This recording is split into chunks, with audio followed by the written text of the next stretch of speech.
اعوذ باللہ من الشیطان الرجیم، بسم اللہ الرحمن الرحیم۔ ارشاد نبی صلی اللہ علیہ وآلہ وسلم ہے، من یرید اللہ بہ خیرا یفقہہ فی الدین، انما انا قاسم اللہ یؤتی۔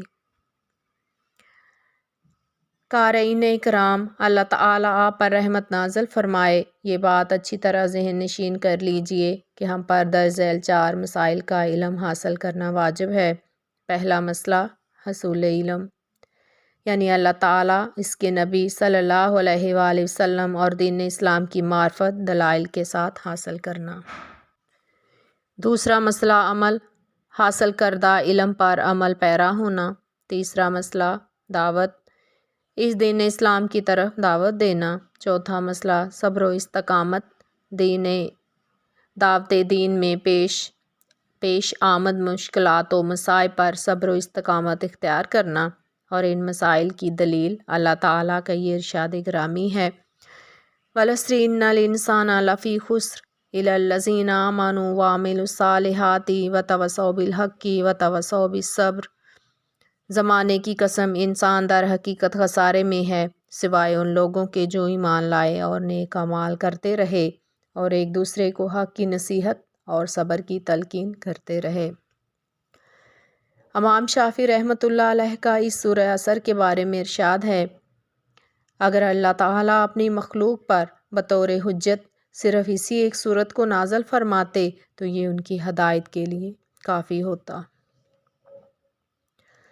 اور امام بخاری رحمۃ اللہ علیہ نے بخاری شریف میں ایک باب کی ابتدا یوں کی ہے، قول و عمل سے قبل حصول علم کا بیان، اور اس کی دلیل اللہ تعالیٰ کا یہ ارشاد ہے، فَاعْلَمْ أَنَّهُ لَا إِلَٰهَ إِلَّا اللَّهُ وَاسْتَغْفِرْ لِذَنبِكَ، جان لیجئے کہ اللہ تعالیٰ کے سوا کوئی معبود نہیں، اور آپ اپنی خطا کی معافی مانگتے رہیے۔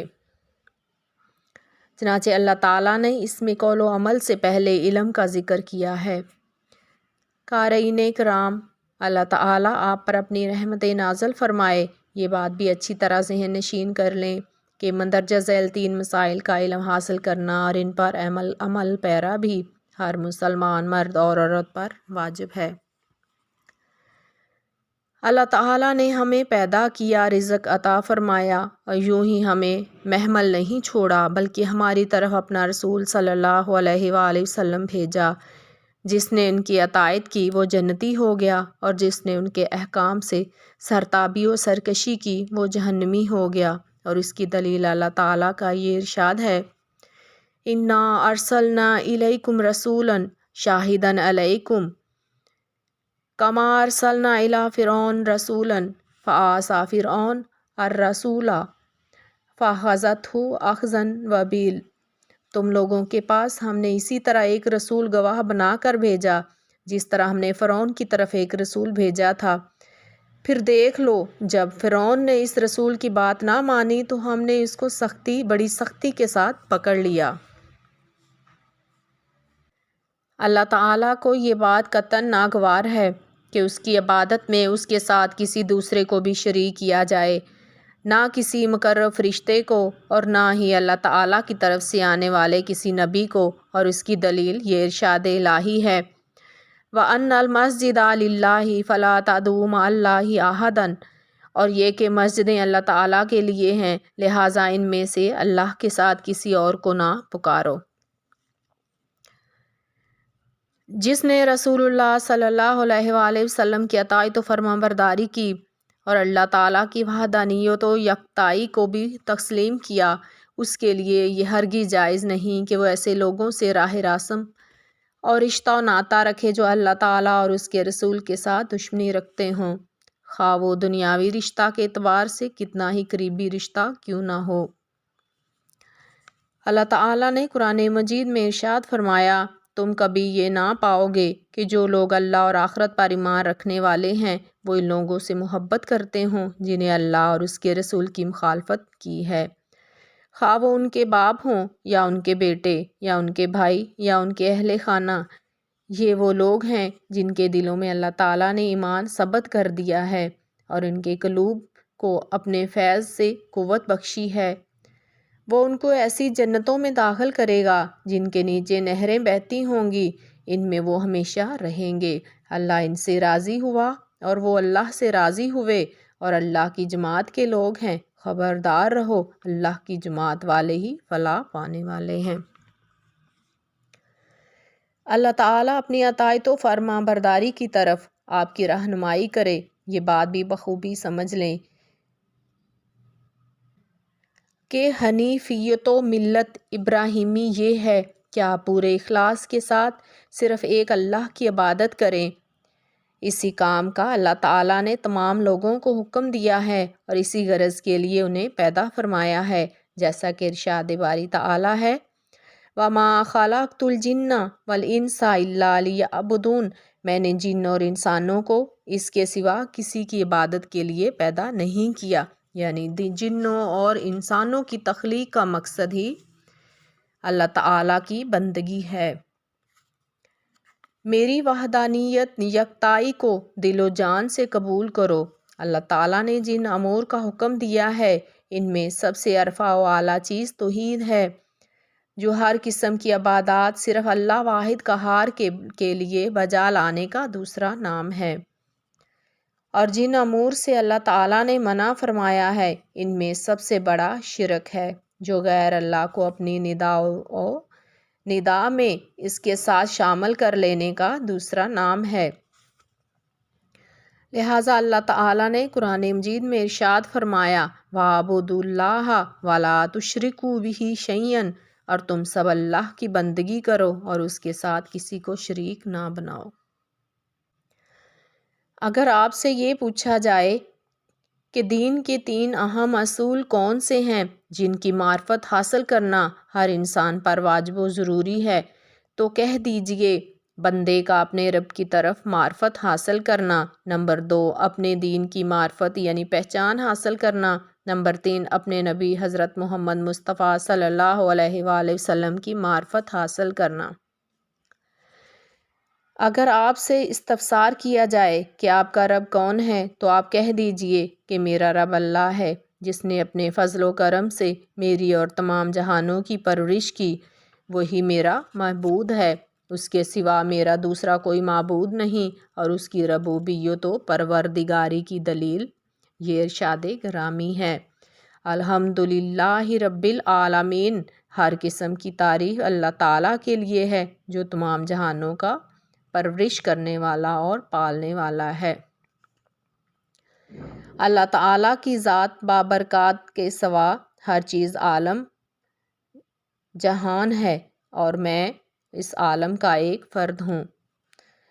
اگر آپ سے یہ سوال کیا جائے کہ آپ نے اپنے رب کو کس چیز کے ذریعے پہچانا تو کہہ دیجئے کہ اس کی آیات یعنی نشانیوں اور مخلوق کے ذریعے سے پہچانا، اور اس کی نشانیوں میں سے رات، دن، سورج اور چاند کا وجود ہے، اور اس کی مخلوقات میں سے 7 زمینیں اور 7 آسمان ہیں، اور جو کچھ ان سب کے اندر اور ان کے مابین ہے اللہ تعالیٰ کی نشانیوں کی دلیل ہیں۔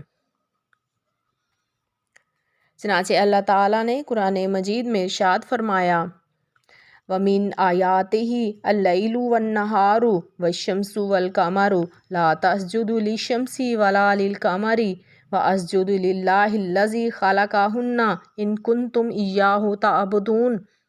اللہ تعالیٰ کی نشانیوں میں سے ہیں یہ رات اور دن اور سورج اور چاند۔ سورج اور چاند کو سجدہ نہ کرو بلکہ اس اللہ کو سجدہ کرو جس نے انہیں پیدا کیا، اگر فی الواقعہ تم اس کی عبادت کرنے والے ہو۔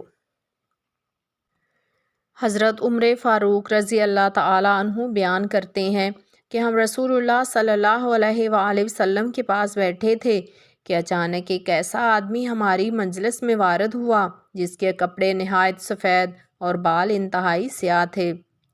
اس پر سفر کر کے آنے کی کوئی علامت نہ تھی اور ہم میں سے کوئی اس کو جانتا نہیں تھا، اور نبی کریم صلی اللہ علیہ وآلہ وسلم کے سامنے آپ کے گھٹنوں سے گھٹنے ملا کر اور اپنے ہاتھ اپنی رانوں پر رکھ کر 2 زانوں ہو کر باادب طریقہ سے بیٹھ گیا، اور اس نے کہا اے محمد صلی اللہ علیہ وآلہ وسلم، مجھے بتائیے کہ اسلام کیا ہے؟ آپ صلی اللہ علیہ وآلہ وسلم نے فرمایا، اسلام یہ ہے کہ آپ اس بات کی گواہی دیں کہ اللہ کے سوا کوئی معبود برحق نہیں اور محمد صلی اللہ علیہ وآلہ وسلم اللہ کے سچے رسول ہیں، اور یہ کہ آپ نماز قائم کریں، زکوٰۃ ادا کریں، رمضان المبارک کے روزے رکھیں، اور اگر زاد راہ کی استطاعت ہو تو بیت اللہ شریف کا حج کریں۔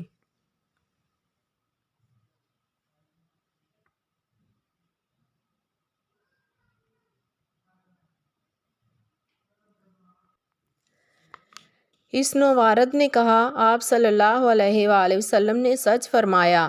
ہم اس کی اس بات پر تعجب ہوئے کہ پہلے تو آپ صلی اللہ علیہ وسلم سے سوال کرتا ہے، پھر خود ہی تصدیق بھی کر رہا ہے۔ اس کے بعد اس نے کہا، مجھے بتائیے کہ ایمان کیا ہے؟ آپ صلی اللہ علیہ وآلہ وسلم نے فرمایا، ایمان یہ ہے کہ آپ اللہ تعالیٰ اور اس کے فرشتوں، اس کی کتابوں، اس کے رسولوں، روز قیامت، تقدیر خیر و شر پر مکمل ایمان رکھیں۔ تب اس نے کہا، مجھے بتائیں کہ احسان کیا ہے؟ آپ صلی اللہ علیہ وآلہ وسلم نے ارشاد فرمایا، احسان یہ ہے کہ آپ اللہ تعالیٰ کی عبادت اس خشوع و خضوع اور انابت و رجوع سے کریں کہ گویا آپ اسے خود دیکھ رہے ہیں، اور اگر آپ اس رتبہ بلند کو نہیں پا سکتے تو کم از کم یہ عالم تو ضرور ہی ہونا چاہیے کہ وہ آپ کو دیکھ رہا ہے۔ تو اس نے کہا، مجھے آپ صلی اللہ علیہ وآلہ وسلم یہ بتائیں کہ قیامت کب آنے والی ہے؟ تو آپ صلی اللہ علیہ وآلہ وسلم نے فرمایا، جس سے سوال کیا جا رہا ہے وہ وقوع ان قیامت کے بارے میں سوال کرنے والے سے زیادہ نہیں جانتا۔ تو اس نے کہا، علامت قیامت ہی بتا دیں۔ تو آپ صلی اللہ علیہ وآلہ وسلم نے فرمایا، لونڈی اپنے آقا کو جنم دے گی اور آپ دیکھیں گے کہ ننگے پاؤں، ننگے بدن، بھیڑ بکریاں چرانے پھرنے والے لوگ بڑی بڑی عمارتیں بنانے میں فخر کریں گے۔ حضرت عمر رضی اللہ تعالیٰ عنہ کہتے ہیں کہ اتنی باتیں کرنے اور سن لینے کے بعد وہ فوراً وہاں سے چلا گیا، مگر ہم تھوڑی دیر تک خاموش بیٹھے رہے۔ تب رسول اللہ صلی اللہ علیہ وآلہ وسلم نے فرمایا، اے عمر رضی اللہ تعالیٰ عنہ، کیا آپ جانتے ہیں کہ یہ سائل کون تھا؟ ہم نے کہا، اللہ اور اس کے رسول ہی زیادہ بہتر جانتے ہیں۔ تو آپ صلی اللہ علیہ وآلہ وسلم نے بتایا کہ یہ جبرائیل امین تھے جو ایک اجنبی کی شکل میں تمہیں امور دین کی تعلیم دینے آئے تھے۔ وما علینا الا البلاغ۔